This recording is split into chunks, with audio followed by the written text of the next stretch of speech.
Tanse, kahkio no agumaganak. Kawyatugogisi kwewnitsikason.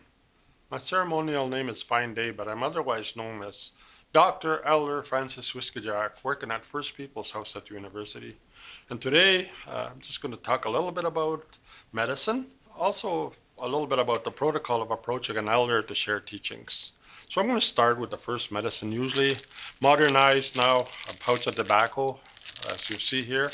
There's another tobacco that I received for teachings, and it's in a little container like that. Most places now use this tobacco pouch that's processed somewhere down east. I'm not quite sure where, but it's a good offering to have. Tobacco was smoked in a pipe in doing our contracts many years ago with the treaties and stuff, and also for ceremonies, when we do pipe ceremonies. Tobacco was known as the first medicine. Then we go into other different medicines, something that we pick out on the prairies. This comes from my home reservation at Saddle Lake, and it's a braid of sweetgrass.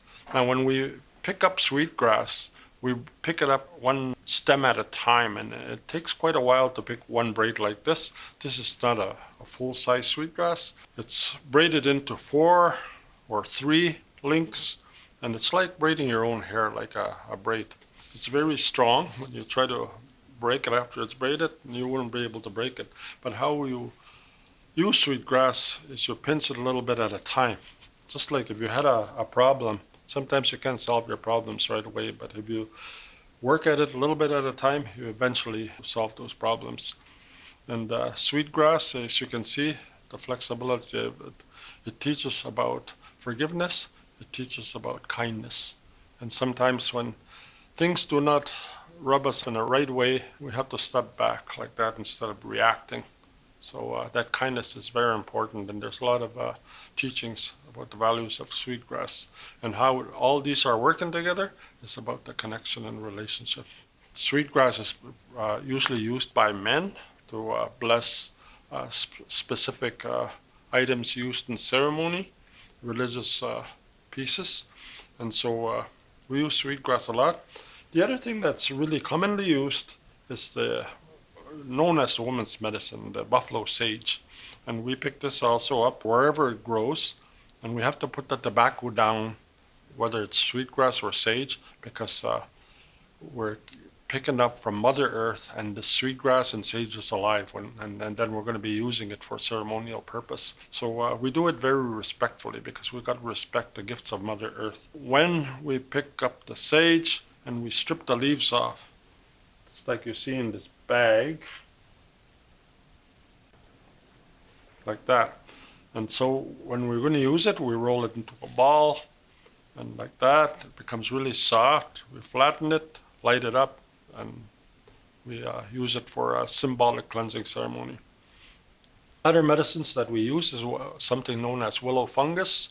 Very hard to get nowadays, but it's something also that's used in the smudging ceremony.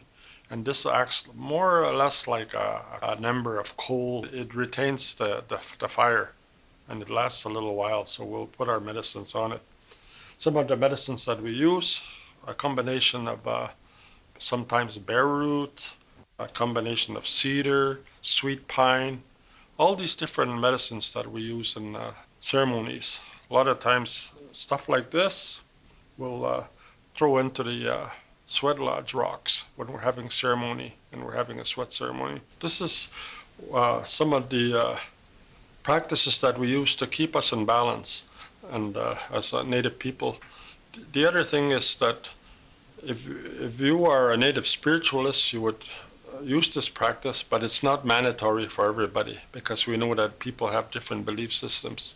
So this is what works for me, and so when I bless myself, it's about my spirit, my physical self, my mind, and emotions that I feel in the sad times and also in the happy times, the celebrations.